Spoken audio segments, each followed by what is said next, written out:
So first of all, thank you for the introduction. I guess it was really a nice introduction.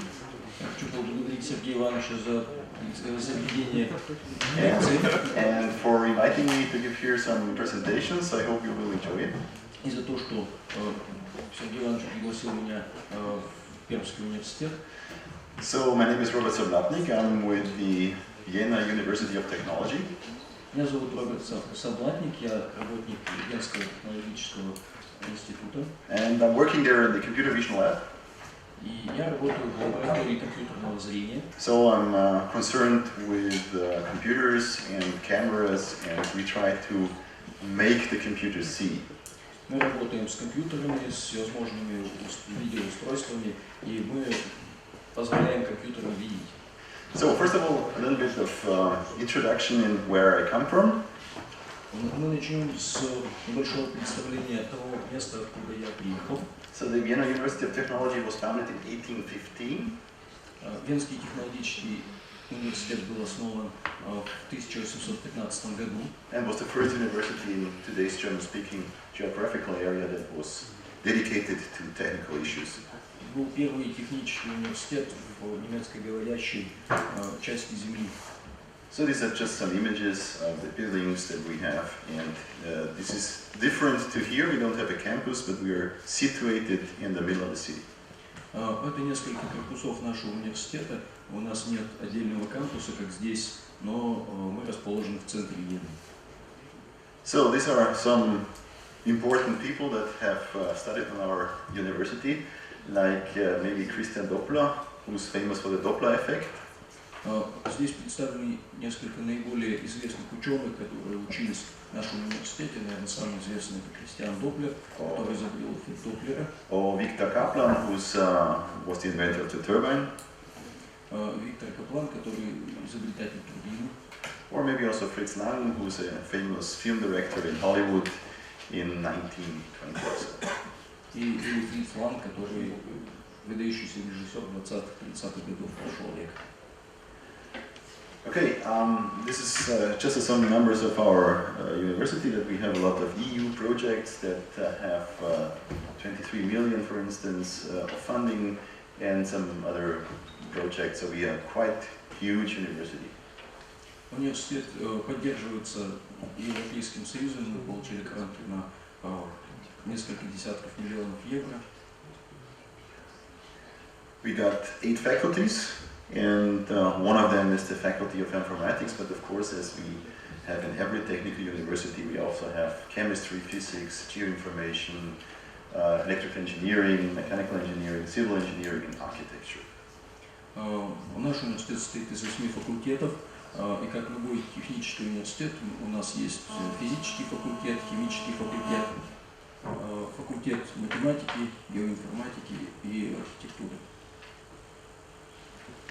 So, a little word on my institute. Now, we are an institute of computer-aided automation, where we are concerned also with automation systems in security, building automation, industrial software, and distributed automation. В качестве структурного подразделения нашего лаборатории относится к факультету информатики.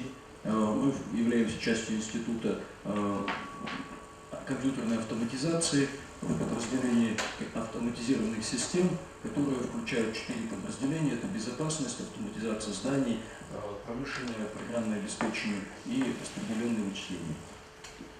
And this is the department I'm working with, and we are mainly focused on 3 division: document analysis, object recognition, and motion and tracking. Моя лаборатория, это та руководителем которой я являюсь, это лаборатория компьютерного зрения. Мы в основном решаем задачи в трех направлениях. Это анализ документов, распознавание объектов и отслеживание движений. So this is my group, where we have approximately 20 people, and most of them are working in projects, so that they are not employed by the university, but they are working on projects, and they are freely funded by scientific projects and scientific programs. Это наш коллектив. Многие из них не являются сотрудниками университета, но получают финансирование в рамках грантов. Some words about the education. So we have approximately 900 students in computer science in the first semester, and this is of course reduced during the study, or the further studies. This is because we have different study branches. We have 5 different study branches, so the students are then distributed to different study branches of computer science. У нас есть много направлений образования, и поскольку студенты могут менять направление в течение учебы, поэтому в зависимости от курса количество студентов разное. Okay, so we do have some statistics of our group. We have approximately 45 papers per year and 12 master degrees per year, 2 PhD degrees, and usually some people in PhD programs. So the university has a specific PhD program. If you like to come to Austria and study there, we have a specific PhD school where you can apply for after your studies, and maybe you can make your PhD at our university if you like. В нашей лаборатории ежегодно публикуют 45 работ, 12 защит магистерских, 2 защиты диссертаций в год, и примерно 4 человека у нас поступает в аспирантуру каждый год. Если вы заинтересованы в том, чтобы приехать в Вену, учиться в аспирантуре, то вы можете приехать и учиться в аспирантуре университета. So we have an annual turnover of approximately 800,000 euros. It means that we have 12 projects, and it means also 12 assistants working there, and we have always to apply for new projects in order to get the people working in our department, because usually one project lasts 2 to 3 years. Наш бюджет, годовой бюджет, это 800 тысяч евро. У нас 12 активных проектов, 12 человек, которые управляют проектами. У нас есть 2 гранта на магистерские диссертации и 7 заявок на гранты, которые находятся в базе. So, as already mentioned, we're working theoretically in these 4 different areas, and this means not only theoretical work, but also applications. And you see here the applications are mainly in medical image processing, everything that is concerned with medical images, industrial vision, applications in the industry, cultural heritage, so this means, for instance, document analysis, in this area, surveillance, so cameras that are almost installed everywhere, how to automatically detect things that are interesting there, and new thing here, ambient assisted living. We try to keep people as long as possible in their homes, so it's for elderly people to support them in their own homes, so that if they fall down, that someone has an automatic alert that people have fallen down. Теоретически, так скажем, мы работаем в 4 теоретических направлениях: трехмерное зрение, анализ документов, распознавание объектов, движение, отслеживание объектов, и они взаимосвязаны с 5 прикладными направлениями. Это обработка медицинской информации, графической, это зрение в промышленности, компьютерное зрение в промышленности, это сохранение культурного наследия, видеонаблюдение в целом и поддержка людей с ограниченными возможностями здоровья. Например, старых людей, которые не могут выйти из дома для того, чтобы можно было им удаленно помогать или отслеживать, если у них есть какие-то проблемы. And last but not least, we also have a company that is putting the things that we do on university research things into life. So there are some real projects there, especially also for safety and security, ambient assisted living, and this is bringing the research work into real life. Let's say that. Также в 2007 году была основана компания Spin-off, которая занимается задачами визуализации, вопросами безопасности и поддержки лиц с ограниченными возможностями, и годовой бюджет компании составил 700 тысяч евро в прошлом году. 11 сотрудников компании. Okay, so this was a short introduction into our, my university and my institute, and now let's turn over to the interesting and the cool things. I want to tell you something about how to work scientifically. Ну, это было небольшое представление моей лаборатории, а сейчас вы услышите рассказ о том, как работать в Европе с научной точки зрения, то есть как работают исследователи нашего области.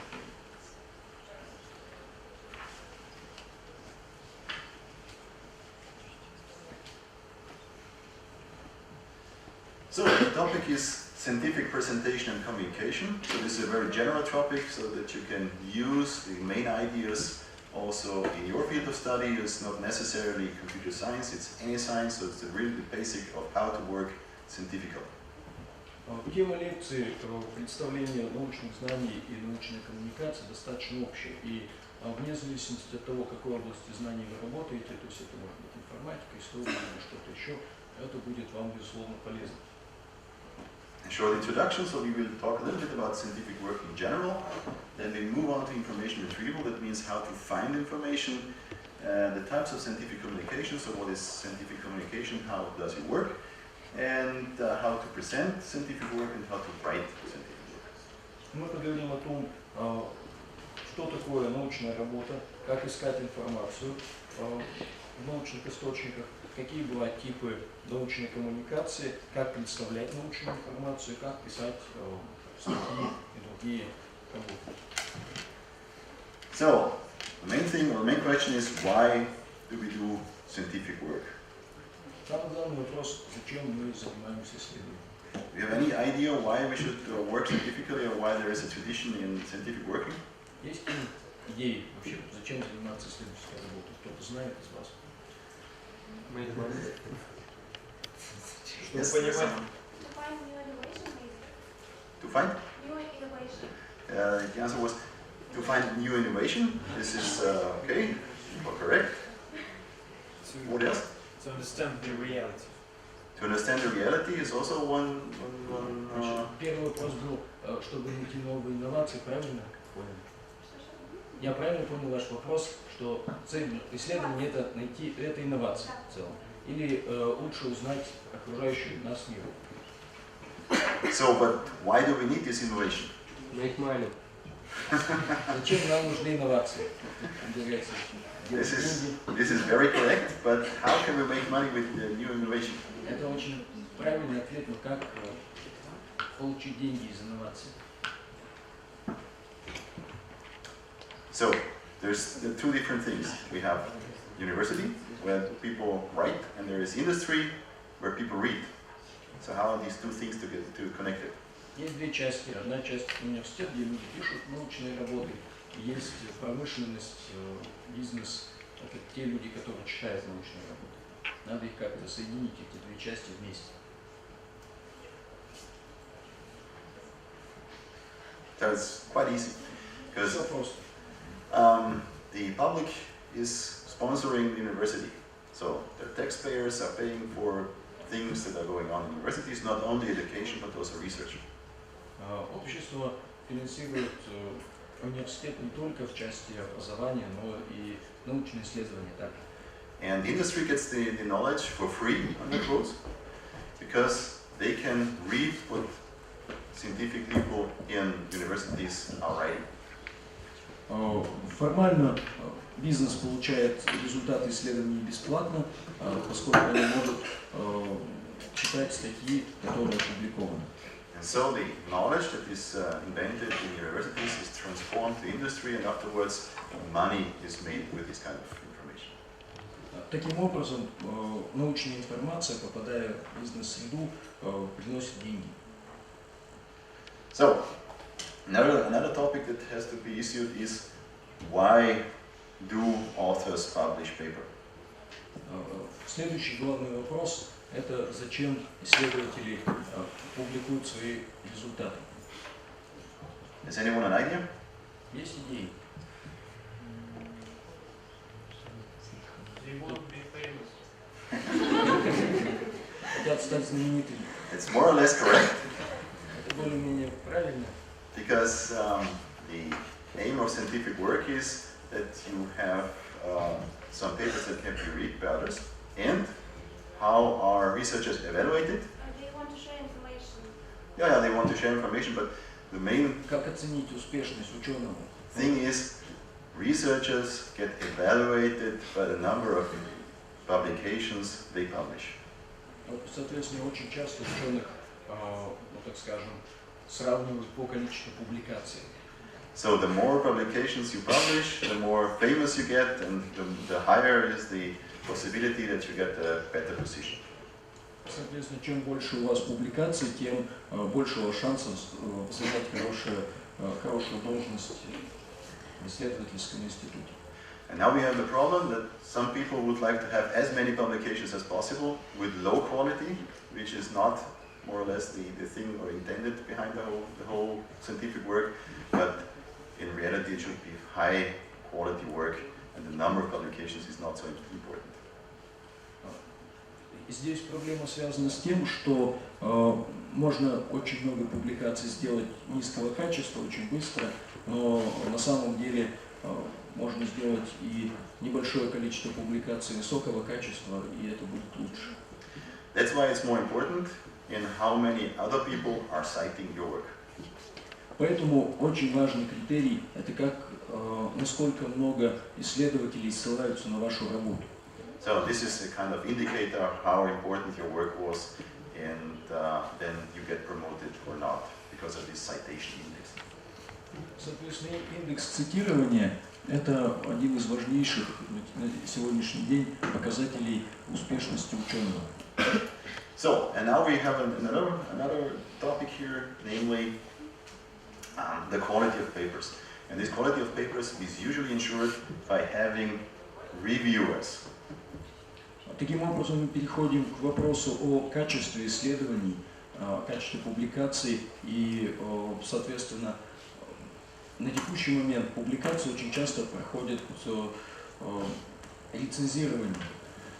So this is, you write a paper, and afterwards 3 or more people are reading through the paper, and they decide whether or not this has quality or what has to be changed in order to increase the quality so that the final output can be published.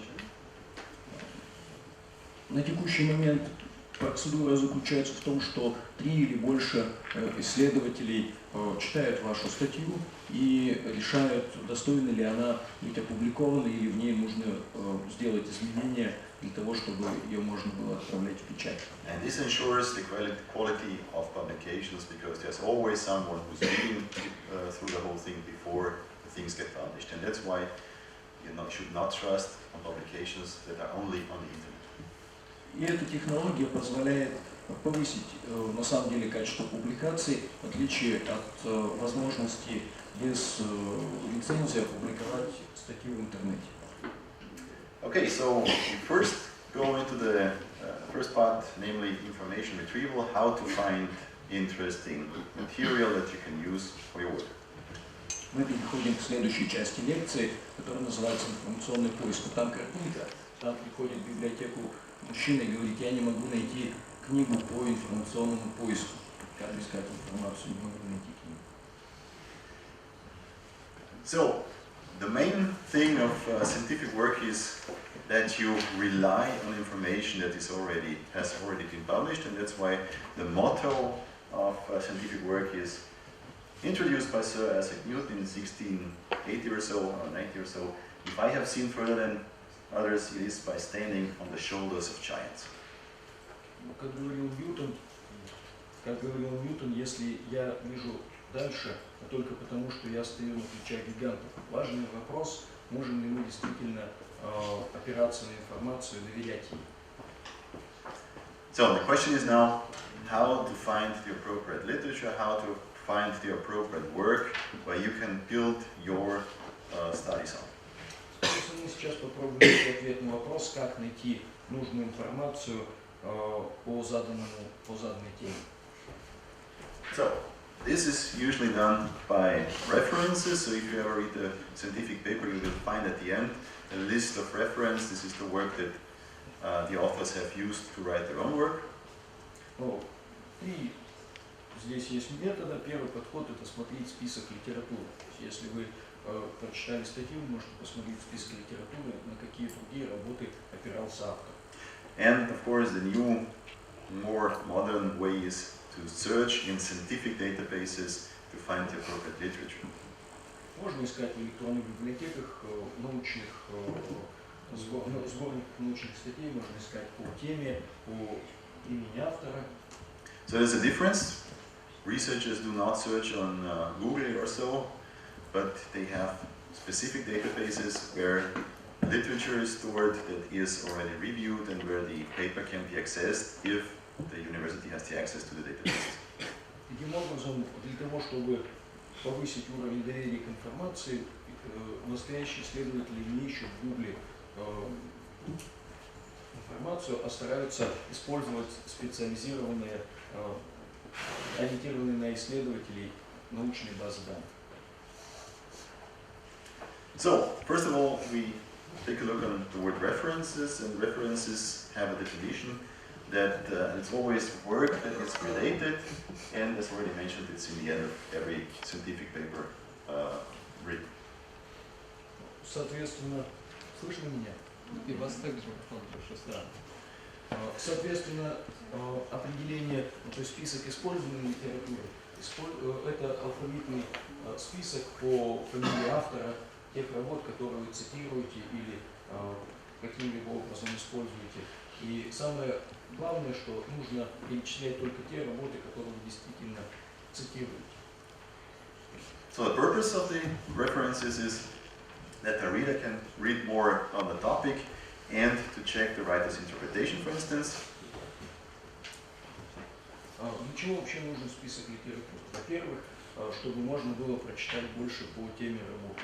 Во-вторых, можно проверить, правильная ли была интерпретация автора, достаточно ли точной была цитата. But the more important thing is that the reader and the author is telling that the work he or she has made is somehow in context with the work already presented in other papers.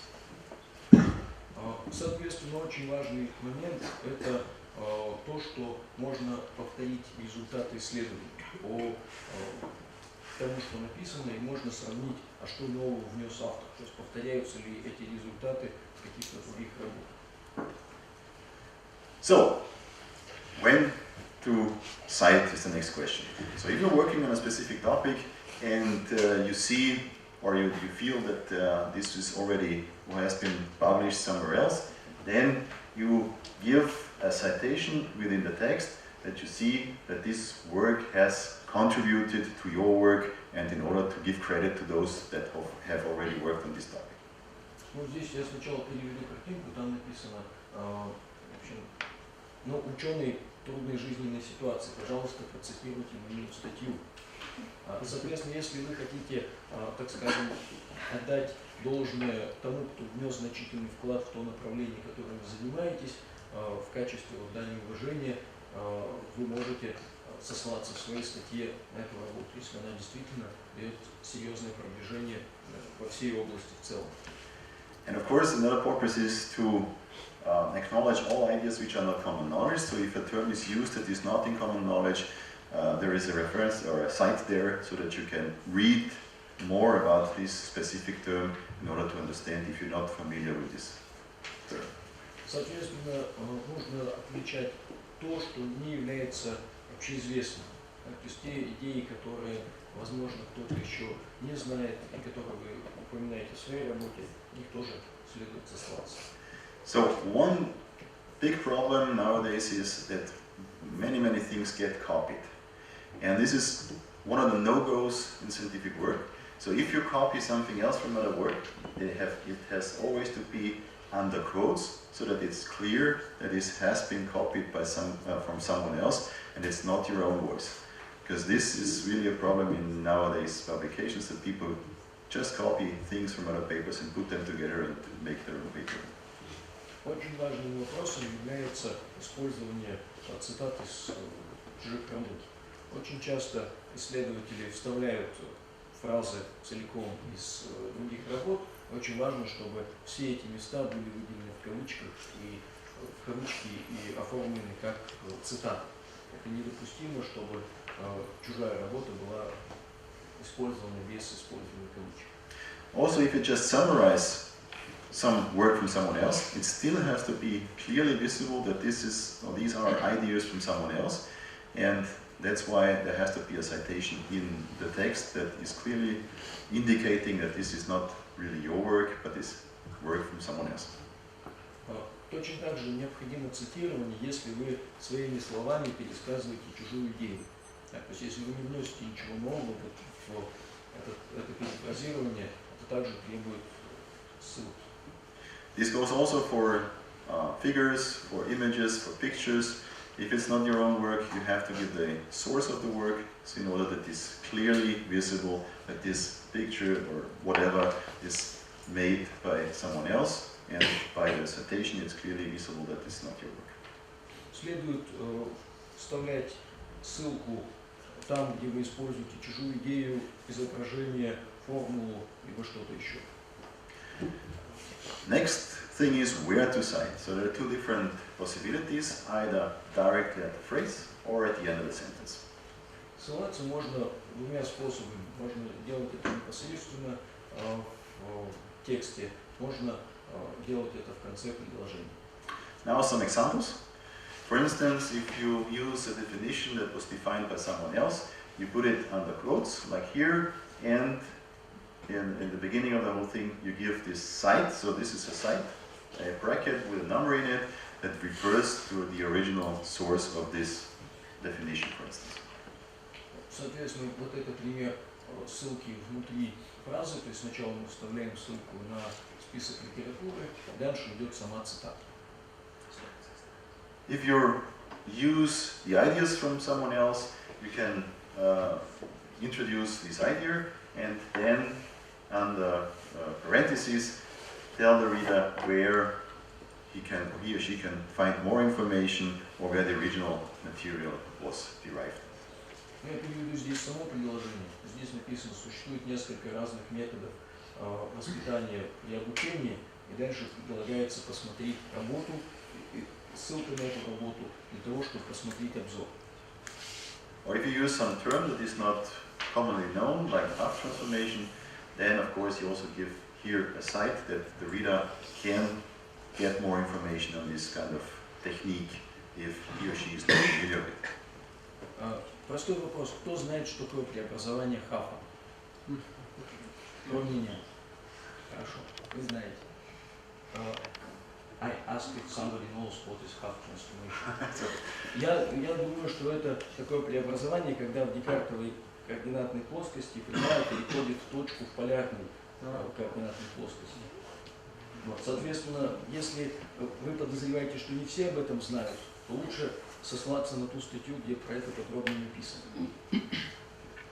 Okay, and if you use, for instance, a definition, like here, syntactic pattern recognition approach, then of course you also have to give a cite in order to give the original source of this definition, for instance. Ну, если вы используете какое-то понятие, определение которого дано в другой статье, нужно сделать ссылку на эту статью. So, this was the way how to cite within the text. Now we have a look on the reference list at the end, and you see here there are a couple of different categories of references. Соответственно, сейчас мы рассмотрим, как же оформляется список литературы. Есть несколько типов ссылок. Первый из них это...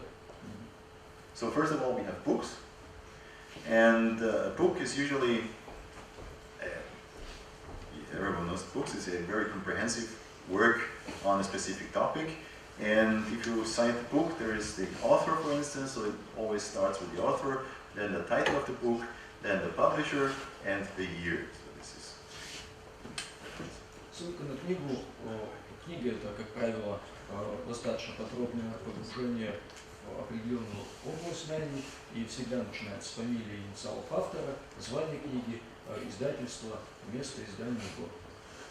Then we have chapters in books, so we have a book and different authors are writing in this book different chapters, and then you have the author of the chapter, then the title of the chapter, and then this is the important thing in the lower part here, that you can find this chapter in the specific book, again here in this title, then the editors who has edited this book, and again the publisher, the page numbers and the year.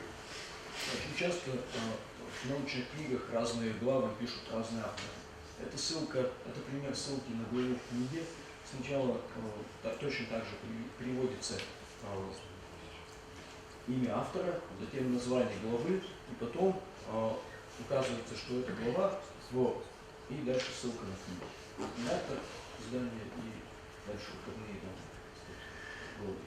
So the next category is proceedings. So the question is, what are proceedings? Proceedings are books that are published on conferences where researchers meet, and every researcher is presenting his or her work, and the participants of this conference get a book where all the works that have been presented at these conferences are printed in a book. Также есть такой вид научных изданий, как материалы конференций. То есть результатом работы конференции является книга, в которой напечатаны лучшие статьи, представленные на конференции. And the last main category of printed material are papers in journals. So journal is a periodical, comes out every month, and there are the most important findings of a specific category, a specific research area within 1 month published. And here you again see the number of the authors and the type of the paper where it is published. So this would be a journal. Journal has a volume number. This is the year that the journal is existing. Then the number, so that means that this is September published, and we have here the page numbers and the year, for instance. Также важнейшим способом публикации являются журналы, которые находятся периодически. Здесь представлены имена авторов, название статьи, название журнала, том. Обычно это количество лет, в течение которых выпускается журнал плюс 15, это значит, что журнал выпускается в 15 год. 9 номер, номера страницы и год, в котором вышла эта статья. So now we have the 4 different main categories of scientific work, and we take a closer look on each of them. Так, мы видели с вами 4 основных способа научной публикации. Сейчас мы подробнее о каждом из них поговорим. So first of all, we have books. Most of all, textbooks. So professors that are teaching in university usually write textbooks for their classes, and these textbooks are getting published so that everyone can have an introduction to this topic.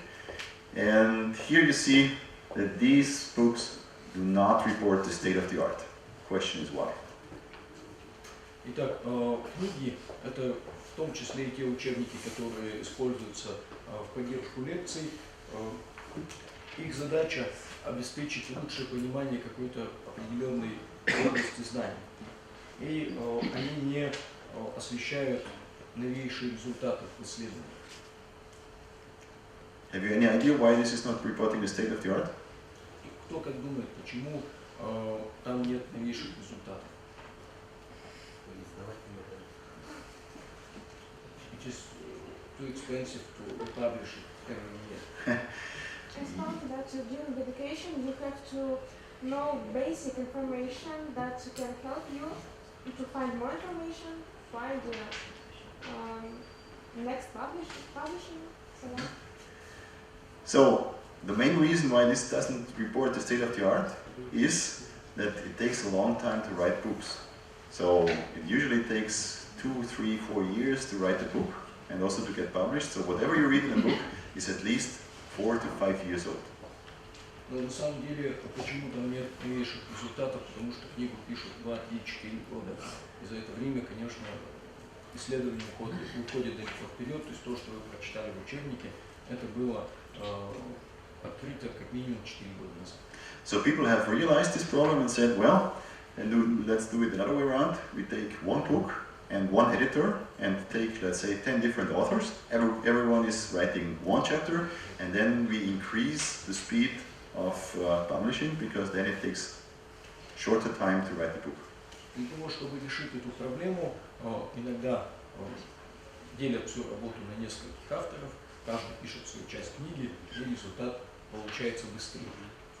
However, it still takes, let's say, 2 or 3 years in order to get the content published, and if you read some edited book, still the same problem, that it's not really the latest finding in a specific area. Тем не менее, на координацию работы и подготовку издания все-таки уходит 2-3 года, и поэтому разделение труда здесь не решает кардинальных проблем. That's why people have invented something else, namely conferences and proceedings. Поэтому ученые придумали такой способ коммуникации, как конференции и, в частности, материалы конференции. So a conference is usually where the researchers meet and they discuss their latest findings in a specific area. That means that you can read in these proceedings, which are derived from these conferences, the state of the art, because the work is usually only a couple of months old. Соответственно, на конференциях ученые встречаются, обсуждают новейшие результаты своих исследований, и буквально порядка 2 месяцев проходит с получения результатов до проведения конференции и публикации результатов. However, there's a quality problem, because this is introduced by the reviewing process, which is done only once. Тем не менее, здесь возникает проблема качества публикации, потому что рецензирование проходит только один раз. So usually the author is writing the paper, then someone is reading through the paper and say, well, this should be changed and this should be changed. However, there is no control whether the author has really changed the content or not. So it happens that papers are published without the changes that were introduced by the reviewers. Ситуация заключается в том, что иногда рецензент указывает автору на некоторые ошибки, но не всегда автор исправляет их. Проверки следования рецензии нет. Поэтому очень часто некоторые недочеты оказываются в опубликованных материалах. And that's why there is a fourth category which removes this problem, namely papers in journals, because the journal is reviewed, so the author writes the paper, the reviewer is reading through the paper, says this or that should be changed, and afterwards the author is changing the whole thing, and the reviewer is once again reading through the paper and is controlling whether or not this has been changed or not. Для решения этой проблемы был придуман 4-й вид публикации, это публикация журналов, где работа не публикуется до тех пор, даже если нужно все переписать заново, то есть если пока рецензент не даст добро на публикацию, работа не появится в журнале. And nowadays all of these papers and also books of course are available online, so there is no need for any paper edition of the journal and the proceedings anymore, so everything is published in online in electronic way. Практически все издания сейчас доступны в сети интернет, в специальных цифровых библиотеках, поэтому ограничения, которые ранее были на, так скажем, бумажные издания, сейчас все меньше и меньше. And that's why there is no need anymore to go to a library, because you can do it all, the whole search from your home desk, from your home computer, so libraries are more or less dying out because everything is digitized and electronically available. Исследователи все реже ходят в библиотеки, потому что вся необходимая информация может быть доступна с домашнего компьютера, и сейчас библиотеки постепенно умирают в связи с тем, что все больше и больше работ переводится в цифровой формат. And now the question is how to find the right information, how to find it electronically on your computer. And of course we have an easy starting point. You do it like the search on Google. You just type in keywords, title, author's name and so on to find matching literature. Следующая проблема возникает, как искать в электронных библиотеках. Соответственно, это чем-то похоже на поиск в Google, когда вы набираете фразу или тему, или автора и пытаетесь найти похожее на то, что вы ищете. However, I recommend that you only use the scientific databases, because there only material is stored that has this review process and that has quality, and this is work that you can really use also for your work. Я вам настоятельно рекомендую использовать только ту информацию, которая доступна в научных базах данных, в цифровых библиотеках с научными статьями, потому что там есть процесс лицензирования. Кто-то читал эти работы, оценивал их качество, отличие от других. That's why you have to choose your literature carefully, because the better the articles that you use for your work are, the better is your work. Because if you build on a solid fundament, then it's easier to get high quality work in your own work. Соответственно, те работы, которые вы используете в своем исследовании, это фундамент вашей работы. Поэтому нужно использовать, основываться на работах как можно лучшего качества. Тогда ваша работа также будет хорошей. And that's why we usually do not cite any internet articles. Because there, it's not guaranteed that there is a reviewing process. On the internet, everyone can publish anything. So it's not guaranteed that the content of this work is really true or not, which is not the case for reviewed articles. Поэтому мы никогда не ссылаемся на статьи, которые просто опубликованы в интернете без какого-либо лицензирования. И нет никакой гарантии о том, что эти исследования хотя бы какого-то отличного от мирового качества. Of course, if you use this kind of information, you have to remember where you found it, and that's why I would suggest that you immediately write down all the bibliographical information that you need for your citation, because otherwise you might get confused and you cannot re-find the article anymore. С интернет-ссылками есть еще большая проблема. Если работа не опубликована, то может показаться, что вы в следующий раз обратитесь к этой работе и не найдете ее, она не будет более доступна. Поэтому рекомендуется ссылаться только на опубликованные. So, and now I'm going to show you some of the sources and databases that can be used for this search. For instance, in the computer vision area, there is a specific computer vision homepage where all the articles of this specific area are stored. Здесь вот представлены несколько библиотек, которые относятся к компьютерному зрению, где собираются, коллекционируются научные работы и можно осуществлять поиск именно в этой области. If we move from computer vision to general computer science, we have a computer science bibliography in Trier, which is in Germany. It is trying to get all the articles that are of importance in the area of computer science into their database, and of course there's also a link to the original paper. Вторая ссылка – это собрание публикаций университета Три, города Три, находящемся в ФРГ. Соответственно, там пытаются собирать все статьи, которые хотя бы минимального внимания заслуживают, которые относятся к компьютерным наукам. Then we have another source. However, this is quite dangerous, so-called sightseer, because this sightseer is more or less a web crawler that crawls all the university homepages and downloads PDF files from there and puts it into an archive.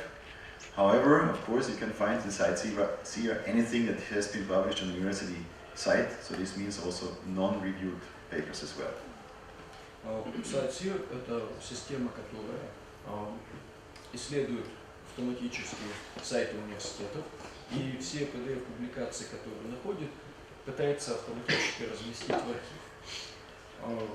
Опасность обращения к этой библиотеке, несмотря на то, что это очень удобно, когда вы можете в одном месте найти все университетские публикации по всему миру, здесь нет, так скажем, лицензирования человека.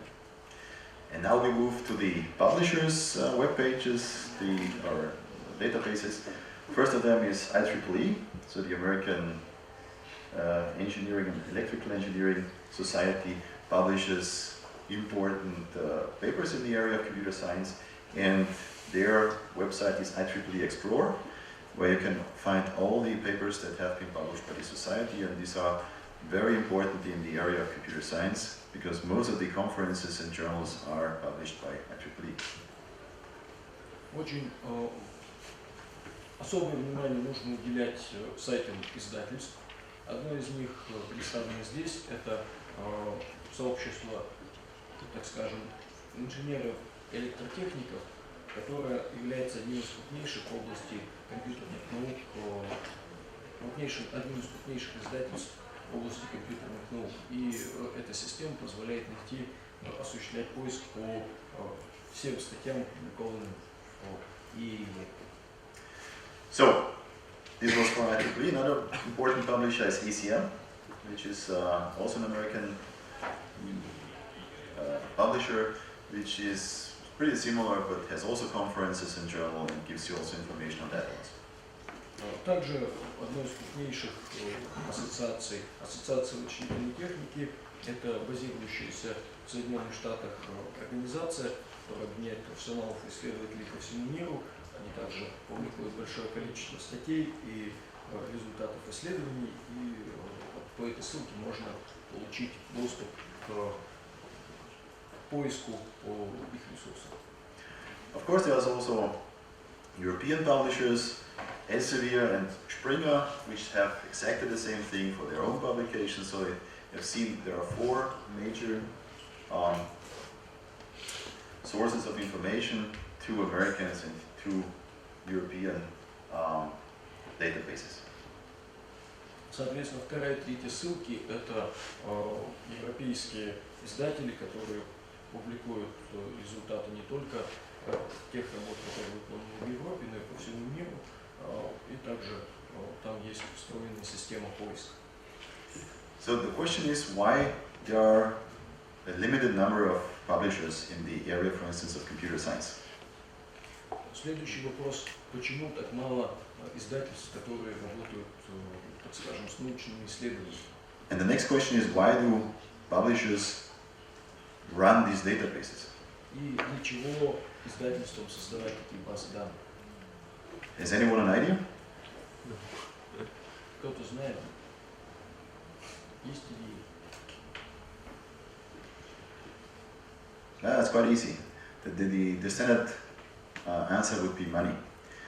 Because if you would like to read this article, you have to pay 20 euros to get access to the article. Ответ на этот вопрос очень простой. Таким образом, издательство зарабатывает деньги для того, чтобы посмотреть статью. Но я здесь добавлю, если вы, конечно, не являетесь членом этих организаций, вам нужно платить деньги до 20 евро за просмотр одной статьи.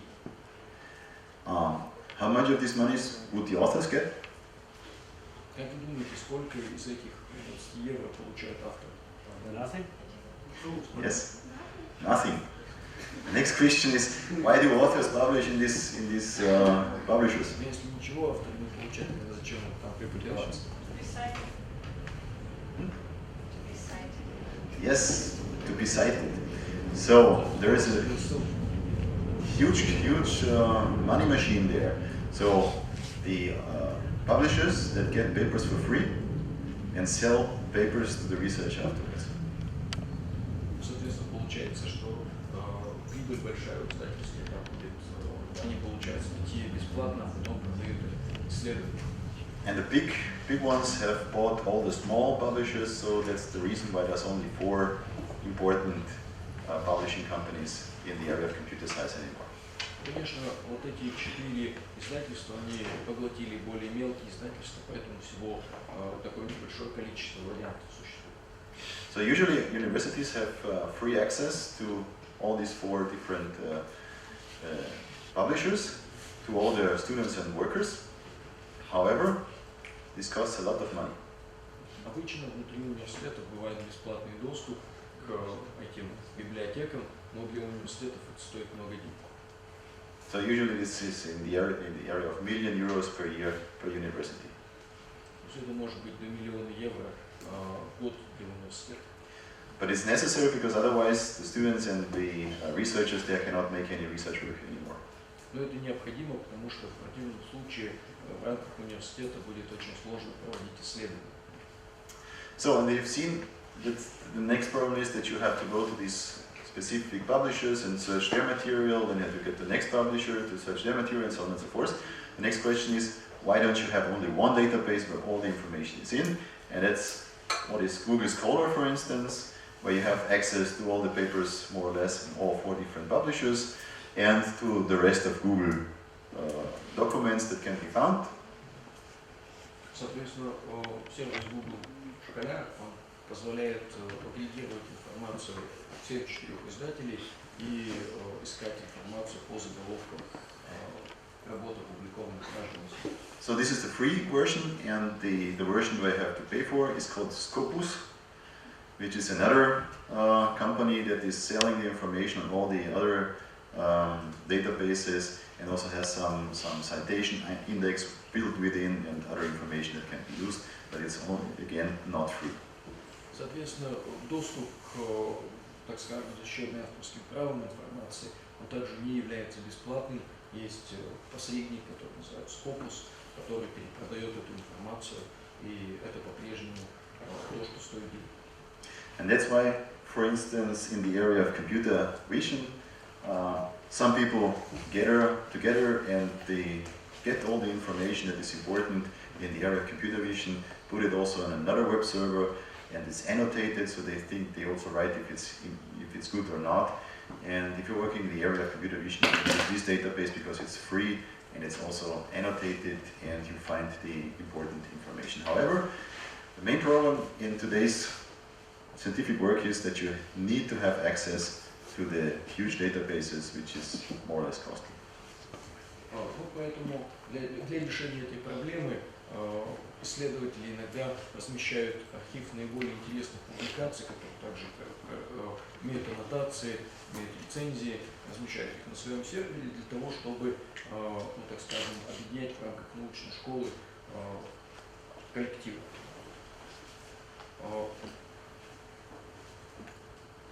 So, next question is, if you have found your article in one of these databases, how to find the right one?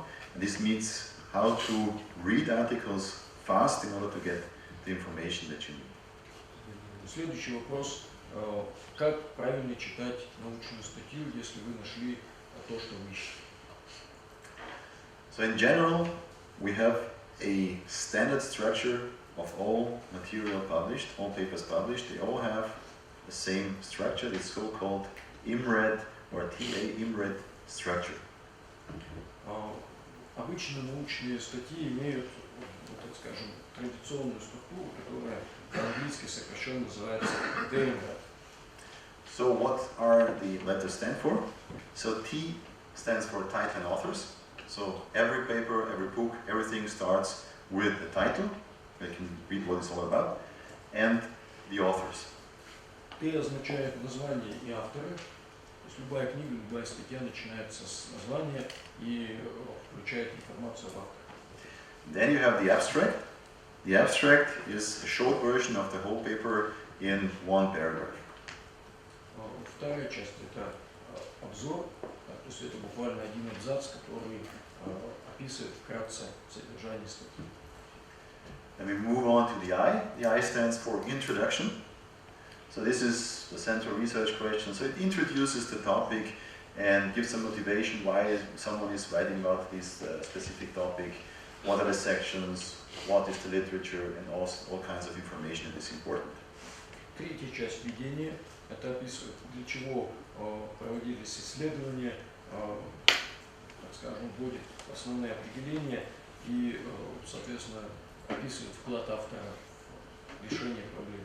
So the first section of a scientific paper is always named introduction. То есть первая часть научной статьи всегда называется введение. Next is the M. The M stands for methodology. So this is the technical part of the paper. So what has been done, how it was done, and so on and so forth. Четвертая часть это то, что описывает методологию, то есть что было сделано и как это было сделано. So what is missing is the RAD, and RAD stands for results. Остается еще три части. Третья с конца результаты. And the A and the D for end discussion. So it's important that you present results and discuss the results. So how are your results related to all the other results already derived in literature? И очень важный момент это завершить сравнением с результатами других исследователей. Okay. So, forgot something. Why do all the papers have the same structure? Почему все статьи имеют такую структуру? Кто знает? Кто догадался? Any ideas? Why is it not possible to write as you like? Можно написать так, как вы хотите. Well, it's quite easy, because in every section of the paper, specific parts are written. So if you search something, you already know what to look at. Соответственно, все просто. Имея, так скажем, традиционную структуру, всегда знаешь, где найти ту информацию, которая тебе нужна. If you, for instance, are interested in the results, you only just look into the results section and you see the important results, and you don't have to read all the other parts. Например, если вам нужны результаты исследований, вы приходите к разделу результаты, смотрите, а что получилось. That means that usually papers are not read from the beginning to the end, but people read only parts of the paper in order to get the knowledge. Это означает, что никто не читает научные статьи как книгу с начала до конца, все смотрят сразу в том месте, которое интересно. And if you search for the important literature in your area, you will see that this has sense, this makes sense, because you don't have to read everything, but you only read parts of it, and then you can judge whether this work fits to your needs or not. Соответственно, вне зависимости от того, в какой области вы работаете, вы быстро обнаружите, что действительно вы можете посмотреть только какую-то небольшую часть статьи, чтобы понять, подходит она вам или нет. So if you find a paper, first look at the source of the publication. Is this a journal that has an academic value or not? Are the people that are editing these journals are of importance, so that you can judge the value of the journal or proceedings of the conference? В первую очередь необходимо смотреть, где была опубликована работа. Является ли это академическим журналом, проходит ли этот журнал лицензирование, или это журнал, в котором печатаются результаты практических исследований. Соответственно, таким образом можно определить, насколько авторитетным изданием является. Then you can also have a look on who the author is. You can search for the author on the internet and see if this is an academic guy, if the work is within a stream of works. So usually the researchers work for longer on one specific topic. Соответственно, если вы будете собирать современные результаты, вы быстро обнаружите, что только небольшое количество исследователей работают в настоящий момент в той области, которая вам интересна. И вы очень быстро будете знать людей. Next question is how to read the article if you have the article in hand. First, look at the title. So if the title is attracting you, this is likely to be a paper that is of importance. Итак, как же читать статью? Нужно начать с названия. Хорошее название всегда может вам дать общее представление о статье и ее результатах. So, if this is attracting you, what would be the next step? Если название вас заинтересовало, что дальше? Кто как думает? Introduction. Introduction? No. Как содержание? Abstract. No. Results? Also no. So the next step is references. You look into the references and see whether the author has made good scientific work or not. Because if there are only 2 or 3 papers, if there's only own papers, that you know that the quality of the work is not high, because the author is not familiar with the state of the art. Следующий, что нужно смотреть, это список литературы. Насколько хорошие работы, насколько хорошей работой опирается автор, насколько хорошую исследовательскую работу он провел. Если там всего 2 или 3 статьи, не очень новых, то, наверное, это плохая статья. So next step is then abstract. Then you can read through the abstract, and if it's still okay, you can do this kind of thing, and you get the knowledge of the paper within this one paragraph, more or less a feeling on what is in the article. А вот затем уже можно читать обзорную часть и оценивать, насколько эта работа относится к той области, которая вас интересует. And in scientific databases, these 3 things are available for free. В базах данных научных работ эти 3 раздела доступны бесплатно. And the rest, of course, is not for free. What would be next? А вот остальное, конечно, не бесплатно. А дальше что нужно читать? Results. What else? Есть еще идеи, кроме результатов. Not correct. Next Это part. неправильно. Кто запомнил, какие вообще части это были?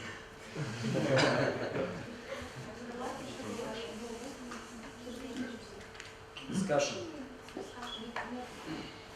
Methodology. So next step would be introduction, as already mentioned before, because the introduction is the short version, and conclusions or discussions. So there is the most important thing. First, in the introduction, you can read how the work is related to other work, and in the conclusion, you can see how the results are related to other work. Соответственно, дальше нужно читать введение и заключение, потому что там можно увидеть перечень разделов работы и, соответственно, оценить результаты в общих чертах.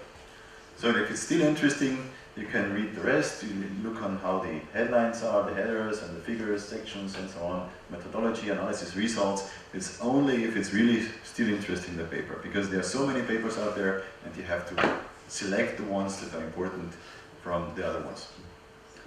Соответственно, если вы по-прежнему заинтересованы в этой работе, если действительно то, что вам нужно, дальше уже можно переходить к методологии и анализу, разделом анализ или результат. And the last step, if it's still interesting and you would like to use this article, you can store the information, the bibliographical information away, and you see here different programs that do this kind of databasing, like BibTech, EndNote, RefWorks, and how they also ProSite. So these are all databases that you can use on your own to be used for the paper.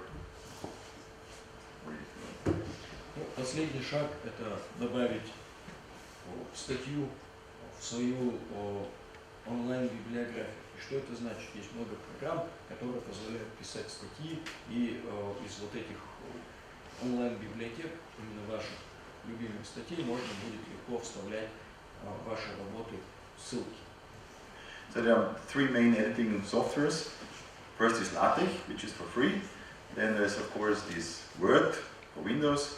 And of course for Macs there's also a text processing system, and these programs can be used with all of these 3 different text processing systems.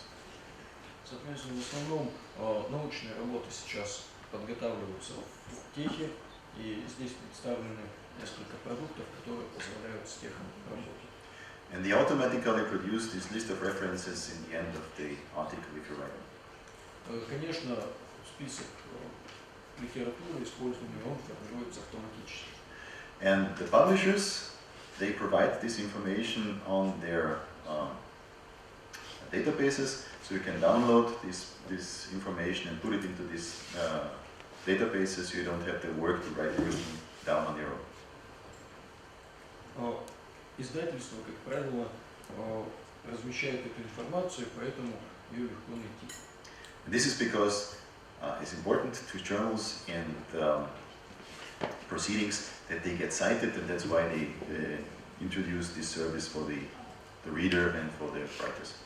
И журналы, в материалах конференции это очень важно, когда на материалы кто-то ссылается, и это делает сами издания более известными. So this was the part on how to find literature. Now we move on to a more general thing, namely the different types of scientific communication. How is scientific communication performed in research? Так мы переходим к следующему разделу лекции. Это типы научной коммуникации. То есть как в результате коммуникации появляется новый результат. First of all, we look at the term communication. Where communication, we have a definition here, is the process by which information is exchanged between individuals through a common system of symbols, signs and behavior. Определение коммуникации, которое нам дает энциклопедия Вебстер, это процесс, в рамках которого информация распространяется между людьми с использованием общей системы символов, знаков или поведений. The most important part here is common system. So there's a common system to all researchers that all do the same thing and they know how the system works, and that's why we look at the system. Общая система, в том числе это распространяется и на исследователей, есть общая система того, как осуществляется коммуникация между учеными. So it all starts with a call for papers. Первая часть – это информация о возможности публикации. So the call for papers is, as the name says, the starting point. Someone is organizing a workshop, conference, is running a journal, and these guys would like to have papers to submit it to their organization. Соответственно, этот вид коммуникации всегда начинает любую конференцию, семинар или журнал, который начинает издаваться, или, соответственно, новая коллекция статей. So the papers are then submitted and sent to reviewers. The reviewers read to the papers and they decide whether this paper should be published or not, either in workshop, conferences or journal. Те статьи, которые приходят в ответ на информацию о возможности публикации, они проходят лицензирование и принимается решение о том, что они опубликованы или нет. So usually we have this kind of call for papers for a workshop, conference or journal, and a workshop is, for instance, a place where a group of researchers meet and they discuss their work or their latest findings. Ну, например, семинар, это когда собирается небольшая группа исследователей, прошу прощения, и они обсуждают новейшие результаты. So how large is small? Как вы думаете, что такое небольшая группа? Сколько это человек? A little more. Немного больше.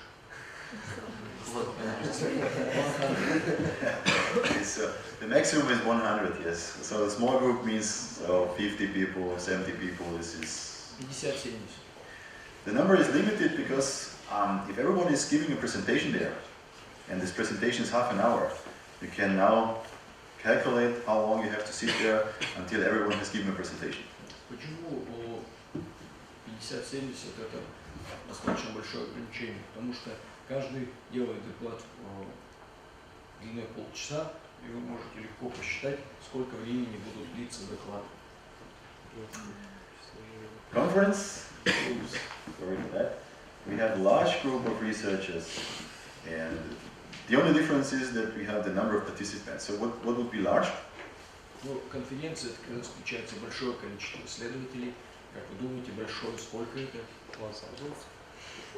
1,000? Even more. So it's up to 6,000, 7,000 people. До 6-7 тысяч. Problem now is, if you have 6,000 presentations, how long would you sit there? Как вы думаете, если будут все делать доклады, сколько времени нужно будет? So this is not possible. Это невозможно. That's why there have to be other mechanisms in order to get these 6,000 people into the room. I see that we have to make a short break, but we finished this kind of... Мы сейчас закончим, перерыв сделаем. The last part would be journals. So the journals has the main advantage that you don't have to go there. So it's just a publication on the internet, you have to read that. It's much easier.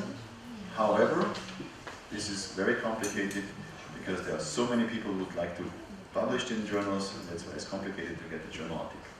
Журналами проще, не надо никуда ехать, не надо нигде собираться, можно читать статьи в журнале через интернет.